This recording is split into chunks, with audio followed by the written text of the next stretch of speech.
Ambalima bamanankan mɛnnaw Mali kɔnɔ ani Mali kɔ kan, an ka foli ani waleɲuman dɔn o bɛ ka taa aw kelen-kelenna bɛɛ lajɛlen ma fo yan fɔ aw sigiyɔrɔ la k'a fɔ ɲɛna k'aw bisimila ka bi bamanankan kunnafoni sɔrɔlenw kɛnɛ kɔnɔ min bɛna walawalali caman kɛ aw ye Mali kibaruyaw ani diɲɛ fan wɛrɛ kunnafoniyaw la. Mali jamana wasadenw ka laadalasigi min ni o bɛ kɛ kalo saba o kalo saba n'u ko a ma ko session ordinaire o kɛra wasadenw fɛ ka bɛn alamisadon octobre kalo tile 25 ma wasabulon kɔnɔna na Salo Modibo Keita lajɛrɛ so kɔnɔna na. O senfɛ u ye sariya sen dɔw ta ni k'a don ba la minnu ni olu bɛ tali kɛ musakako ani ninkura fiyɛli sɛnɛkɛko la an ka jamana kɔnɔ. O taara ka don ba la wasaden 122 de fɛ. Amadu Kamara ani Samba Traoré Sherifila Jabara ni so tɔgɔ la olu de kɛra baara ninnu seri fɛn minnu sera k'an samu la an ka jɛ an k'o lajɛ. Mali wasadenw walasa ka Mali jamana ani farafina jamana seku minnu jɛlen bɛ chefawar la k'u ka musakakow bɛɛ lajɛlen na taabolo kelen fɛ u ye yamaruya sɛbɛn dɔ ta jango min bɛna to Mali jamana a ka musakakow u ko bɛɛ lajɛlen ka jalatigɛ ka kɛɲɛ ni UEMOA ka laɲini ye. An ye sariya dɔ ta bi ani ministre des finances de sariya présenté conseil des ministres la conseil des ministres a bila ka na kabini salon assemblée la kabini salon an bɛ nin loi in kan nin loi in bɛ a bɛ jumɛn de kan a bɛ commune ani collectivité commune ni cercle ni région u ka nafolo ko kama o nafolo ko bɛɛ b'a dɔn gɛlɛyaba de b'a la bɛɛ dɔ tuma caman i b'a mɛn ko dɔw ko kuma ka sara sɔrɔ dɔw ko kuma ko commune ma se ka nin baara kɛ commune ma se maire ma nin baara kɛ maire ma nin baara kɛ maire tɛ se ka baara kɛ k'a sɔrɔ nafolo a kan ka baara kɛ nafolo min ye nafolo ma se ka sɔrɔ nafolo in a tɛ bɔ yɔrɔ wɛrɛ la tiɲɛ de don dɛmɛbagaw bɛ Mali la mais dɛmɛ ka n ka wara la o y'a sɔrɔ a kunkolo b'i bolo donc a kunkolo de ko don bi. Décentralisation yɛrɛ commune ko décentralisation fanga yɛrɛ ka segin so a fɔ cogo min na a ka segin so a jubaju ye min ye et que commune ka se ka mɔgɔw ka hakɛ d'u ma. Wasadenw ka nin laadala ɲɔgɔn ye senfɛ u ye sariya sen wɛrɛ fana ta min bɛ tali kɛ cakɛda kura dɔ bilali sen kan min bɛna an ka sumanw yiridenw olu bayɛlɛmali koɲa bɛɛ lajɛlen jalatigɛ ni ka kɛ nafa ye ka ɲɛsin an ka cikɛlaw ma. Lajɛ kun bɛ min kan bi o ye sariya sen 5 ye sariya sen 5 ninnu a ɲɛsinin bɛ fɛn min ye an ka sɛnɛ ka a kow yakubaya i n'a fɔ an ka sɛnɛfɛnw ka se k'olu bayɛlɛma an ye service da kɛrɛnkɛrɛnnen bila o ko da la walasa halisa an ka jamana ɲɛtaga bɛ a n'a ɲɛsigi bɛ sɛnɛ min bolo o bɛ se ka yakubaya o bɔlen kɔ ye fɛn min ye fanga mara yɛrɛ fanga cɛbɔli ye n'an b'a fɔ o ma ko décentralisation fɛɛrɛ ka se ka sɔrɔ fɛn min ye musakaw ye olu ka se ka sɔrɔ fɛn min ye an ka mara cɛbɔlen ninnu ma cogo min na donc an y'o fana sariya ta parce que n'i y'a ye gɛlɛya caman b'a la gɛlɛya ninnu bɛ bɔ mun kan o ye musakakow ye waati dɔ la impôt yɛrɛ a sɔrɔli an ka mara ninnu kɔnɔna la mairies ni communes fɛ a gɛlɛya b'a la donc an ye jateminɛ kɛ fɛn min ye fanga yɛrɛ sunba ye ale ka se k'olu dɛmɛ walasa u ka se ka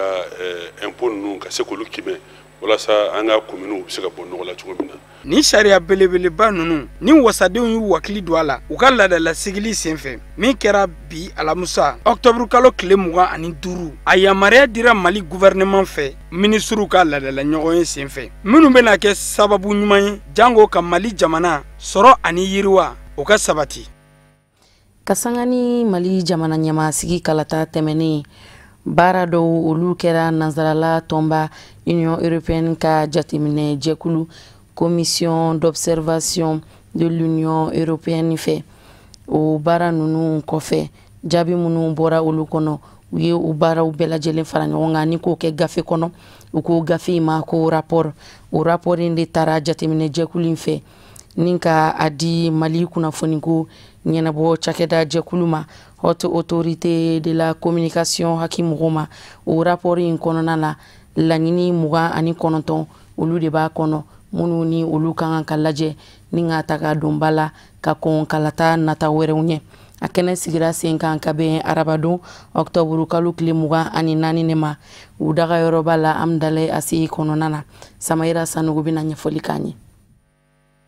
Madame Cécile Kenji, ni ale ye chef de mission d'observation électorale de l'Union européenne ɲɛmɔgɔ ye. A y'a yira k'a fɔ ko bi olu nana haute autorité de la communication mɔgɔw kumakanɲɔgɔnya ka kɛɲɛ ni baaraw ye minnu kɛra olu fɛ. Masakɛ kalafili min tɛmɛna Mali kɔnɔna na juillet kalo tile 29 fo ka taa se août kalo tile 12 ma. A y'a yira k'a fɔ ko o baara ninnu hukumu kɔnɔna na olu ye gafe dɔ labɛn ni a bɛ fɔ ma ko rapport final. O gafe in kumana o ye baara min labɛn masakɛ kalafili kɔnɔna na an ka jamana kɔnɔ. O la a y'a yira k'a fɔ ko o gafe in ko n'i y'a ta k'a lajɛ a kumana bɛ fɛn minnu kan o ye Mali bɔra ka kalafili min kɛ ni o ye masakɛ kalafili ye. Kalafili in kɛra gɛlɛyaw waati kɔnɔna na ko nka o bɛɛ n'a ta a sera ka bɔ a sira fɛ i n'a fɔ laɲiniw y'a kɛ cogo min na. O la a ko ni kalafili in kɔni bɛ kɛ sababu ye ka anw ka bɛjɛ fanga n'an ko min ma ko démocratie k'o sinsin ani ɲɔgɔn cɛ. Fɛn min ye laɲini minnu kɛra o fɛ n'an ko ma ko recommandation a ko o bɛ taga se 29 ɲɔgɔnna ma. Ko n'i y'a ta k'a lajɛ ko o dɔ ye minisiriso min bɛ ni o ka caw bɛlen bɛ kalafili labɛnni ma ko ka bolofala kura dayɛlɛ ye min bɛ sinsin kalafili labɛnli kan don nataw la ani ka kumakanɲɔgɔnya siraw sigi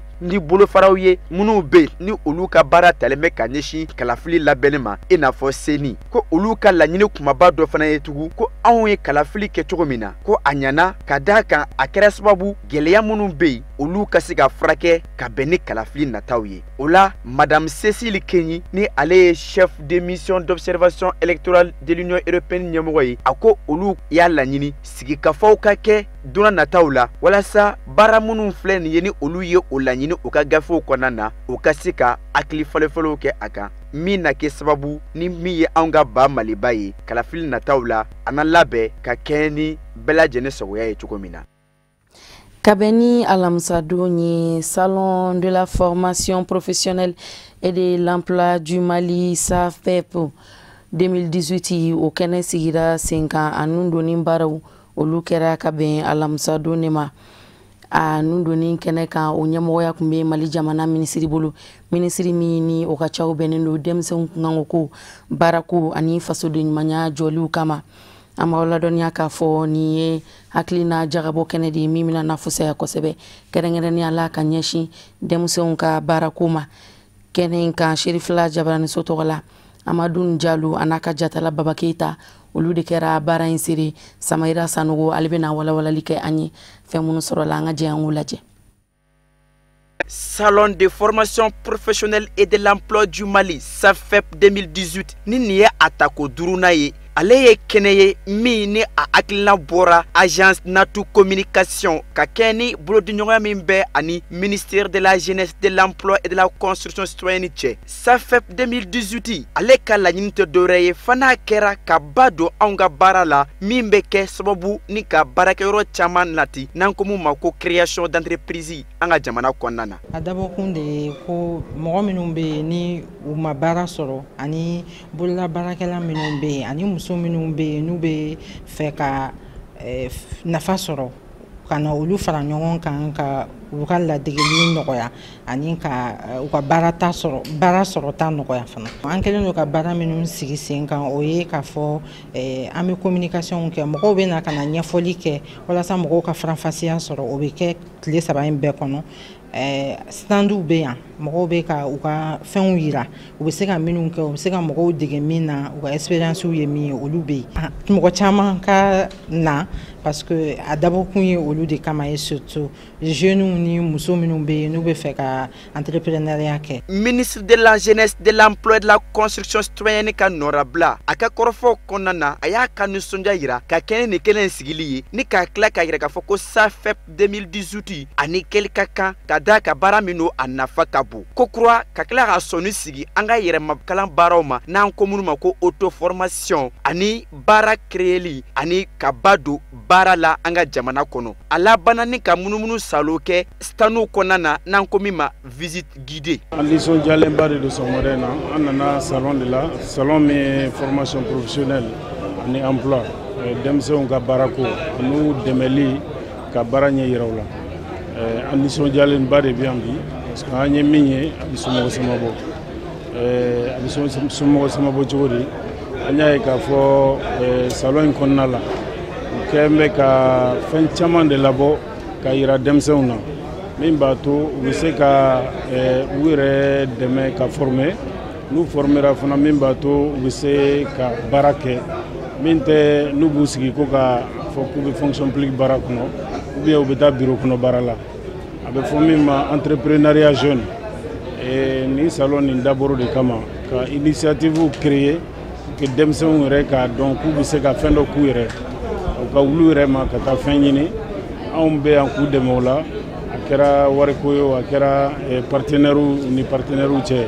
pour que u ka se ka fɛn sɔrɔ min b'a to u b'u sigi u yɛrɛ k'u ka baara kɛ. Salon de formation professionnelle et de l'emploi du Mali, SAFEP 2018, mime atako durunana, a baro damnena bi, wa obeto sena, fakata se octobre kolo kle mwa anuolo vlama, memorial muribo keta konana. Nina ke baraoye, munu senfe, ni moro munu be, nankolu mako acteur de la formation professionnelle, de l'emploi et de l'entrepreneuriat. Oka siga, oka seko ni donko ira, mroula, ka keni, oka bara ketaoye. SAFEP 2018 fana na kɛ cogoya wɛrɛ la jaabi wasalen ye ka ɲɛsin mɔgɔw ma minnu ni olu mako bɛɛ bi baara la. O de b'an sɛnsɛn ka diɲɛ fan wɛrɛ kibaruyaw lasɔrɔ Musa Fɔnba ka sɔrɔlenw don an ka jɛ an k'olu lajɛ.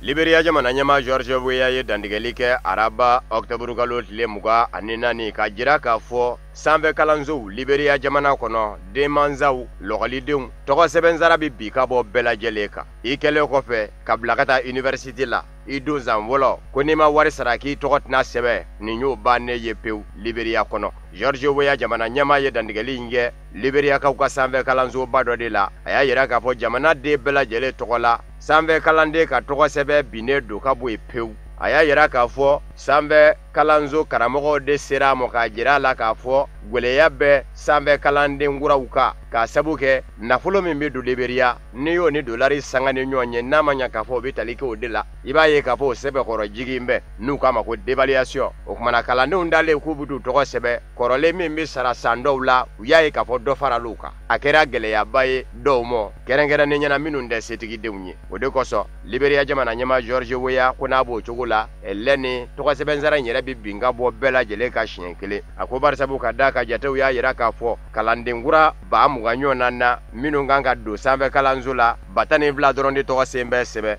hali o 10 la yɛrɛ 50 tɔgɔ sera ka sɛbɛn burusi yɛrɛ de sababu la 80 tɔw kɔni bɛ taa ni ka segin la u tɔgɔw sen tɛ sɛbɛn Liberia jamana ɲɛmaa y'a yira k'a fɔ kalandenw ka gwɛlɛya sɔrɔ kalan ɲini dɔ ko kɔlɔlɔba don jamana mɔ barisabu ka da kan dɔw dɛsɛlen na ala minɛ ka diɲɛ kala kɔ a barata dɔnniya ni faamuya dɔw kun bɛ se ka ye u la sini kala kɛlen kɔfɛ k'u dɛmɛ u ka se k'o bila jamana ka bolo kan n'a ma ɲa k'a fɔ kalanden walikelen denmisɛnnin sini ɲɛsigi don.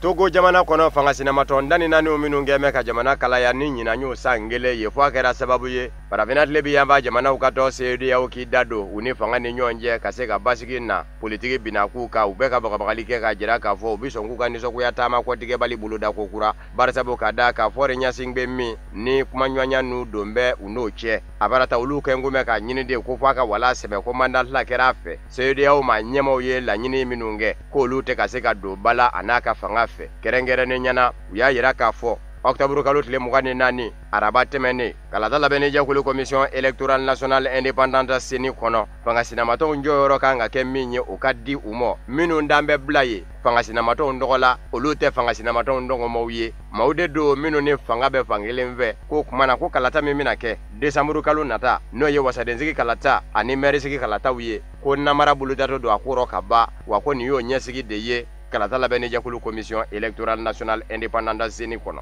u y'a yira k'a fɔ u b'a ɲini jamanadenw fɛ walikelen u kanubaw fɛ n'olu dɔngɔmaw ma don kalata labɛnni jɛkulu commission électorale nationale indépendante seni kɔnɔ tɔgɔ sɛbɛn min bɛ senna n'o daminɛna octobre kalo tile gale ko kalata tɔgɔ sɛbɛn kura u kama ko recensement électoral k'u kanuba si ka n'u tɔgɔ sɛbɛn.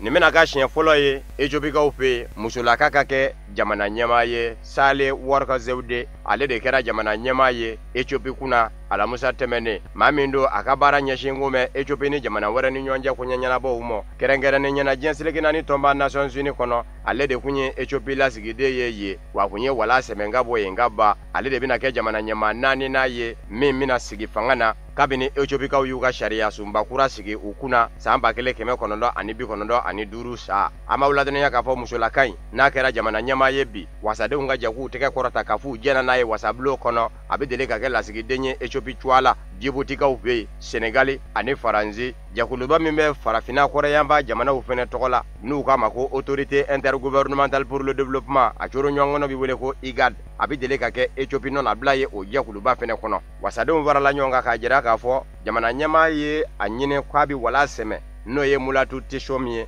k'u jɛna n'a ye ka laban ka jɛ ni musolaka ka bilali ye a nɔ fɛnɛ na tiɲɛ don jamana ɲɛmaya jɔyɔrɔ Ethiopie jamana kɔnɔ o n'a ɲɔgɔnna fangaba tɛ la bawo fanga fanba o digi bɛ minisiri ɲɛmaa de kan e kɔni tɔgɔ b'i la k'i ye jamana ɲɛmaa ye nka fanga bɛɛ lajɛlen bɛ labara minisiri ɲɛmaa fɛ u ka fanga taacogo ni Anglais-kan fɔ jamanaw taacogow de ye kelen ye o de kosɔn i b'a ye k'a fɔ minisiri ɲɛmaa Abiy Ahmed kabini ale nana minisiri ɲɛmaaya la i b'a ye k'a fɔ yɛlɛma caman kɛra Ethiopie jamana kɔnɔ a ye yɛlɛma min kɛ n'o jɔra maa caman hakili fɛ min kɛ ma di farafinna kɔnɔ a y'o de kɛ u ko fɛn min ma ko damakɛɲɛ cɛ ni muso ni ɲɔgɔn cɛ jɔyɔrɔw la cɛ ni muso hakɛw ka kɛ kelen ye parité ale y'a ka gouvernement kɔnɔ minisiri kɛ 20 ye 10 ye cɛ ye 10 ye muso ye o kuma deli ka kɛ Ethiopie wa ma deli ka kɛ farafinna yɛrɛ fɔlɔ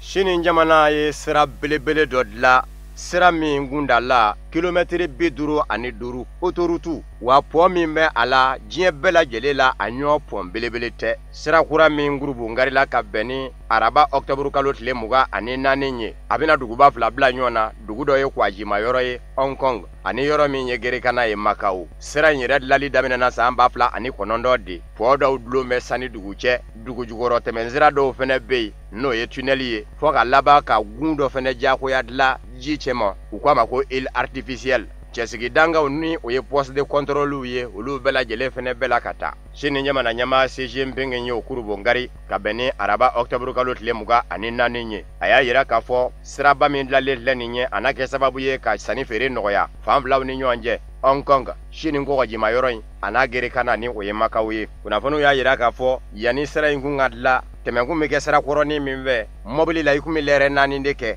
ka sɔrɔ i ma se yɔrɔ la nka siraba in dilalen ni ka pont ninnu ni dugu jukɔrɔ tɛmɛsira ninnu kɛ a la mɔbili la i bɛ miniti 45 de kɛ o y'i selen i seyɔrɔ la maa minnu ye setigiw ye ni kurun mankanninw b'u bolo kurun min ye kurun zendelen ye ko feere olu kun bɛ miniti 70 de kɛ ji kan yɔrɔ filaw lasɔrɔtɔ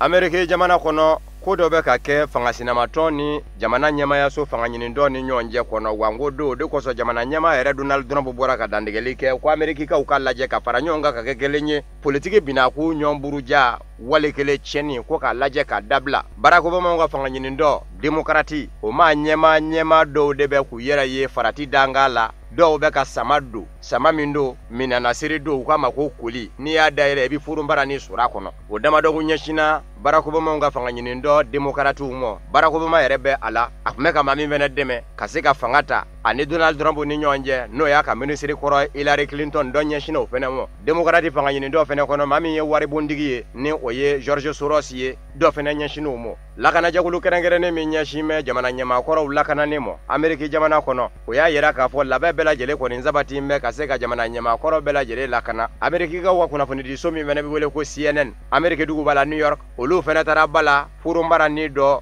dalen la u ka bɔlɔnw kɔnɔ kunnafonidila jatala bɛɛ lajɛlen y'i yɛrɛ ɲini Barack Obama ka sama min bilala ka taa fa fɛ n'u k'a ma ko koli ni furunbara ni kun bɛ a kɔnɔ o kɛra araba lakana tigilamaw y'o dansɛra la a ma Barack Obama lasɔrɔ Hillary Clinton fɛnɛ ta bilara ka taa d'o ma tarata sɔgɔmada yanfɛ lakana tigilamaw y'o fɛnɛ kunbɛn o m'o fɛnɛ lasɔrɔ Donald Trump a ka babu sentigi ni musolaka don ko Sarah Sanders ale ye dantigɛli kɛ jamana ɲɛmayaso tɔgɔ la k'a fɔ lakana tigilamaw bɛ wuli ka jɔ la min bɛ se ka to jamana ɲɛmaakɔrɔw bɛ lakana Donald Trump yɛrɛ y'a yira k'a fɔ a b'a ɲini Ameriki jamanadenw fɛ politiki bina k'u ka ɲɔgɔn buruja walekele ka kasara lase ɲɔgɔn ma k'o ka dabila Ameriki jamana kɔnɔ ko nin kuma in kan ka kɛ Ameriki ka denw ka farali de ye ɲɔgɔn kan k'u ɲɛsin diɲɛ gwɛlɛyaw ma nin b'a jira k'a fɔ jatew kɔni bɛɛ lajɛlen kɛn bɛ k'a jira k'a fɔ bamajiya wale tɛ politiki bina k'u maa kumunen dɔw de be yen minnu gɛn tɛ ka Barack Obama ka fanga lajɛ ni ɲɛ ɲuman ye a ye san 8 fanga min kɛ ni Donald Trump kanu b'a don ka nin kokolo in da ka Barack Obama ka fanga ɲini dɔ sɛgɛrɛ.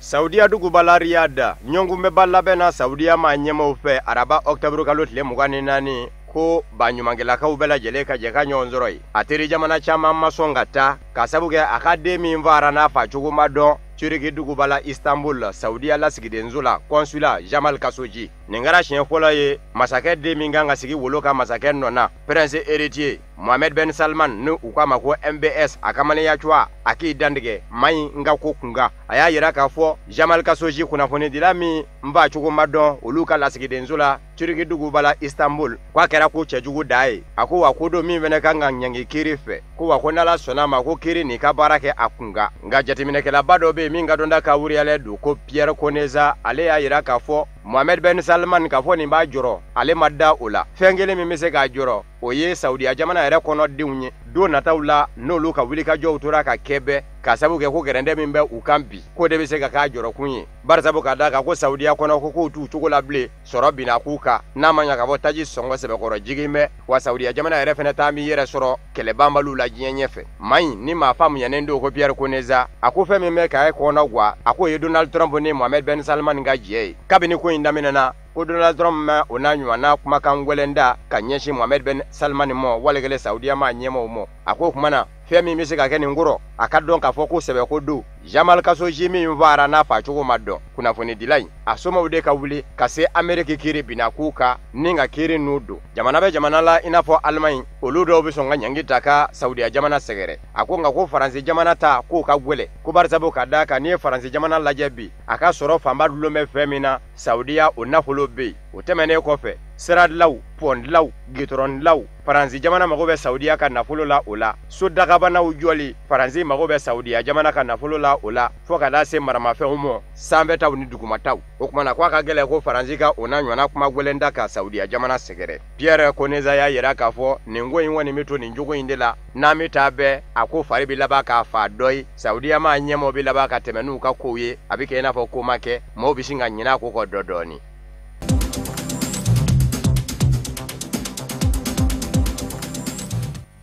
O de bɛ dansigi kɛ bi bamanankan kunnafoni sɔrɔlenw na minnu sera ka fara ɲɔgɔn kan ka bɛn ni kuma in ye kunnafoni diso ɲɛmɔgɔso fɛ ka lase aw ma laseli nata ni Ala ma basi wɛrɛ kɛ aw ni anw na aw ni Musa Fɔnba de bɛna na ɲɔgɔn sɔrɔ yan nɔ sani o cɛ ne bɛ kan bɛɛ da aw ye ni Ala sɔnna a ma diɲɛ waati wɛrɛ aw ni ce aw kan bɛn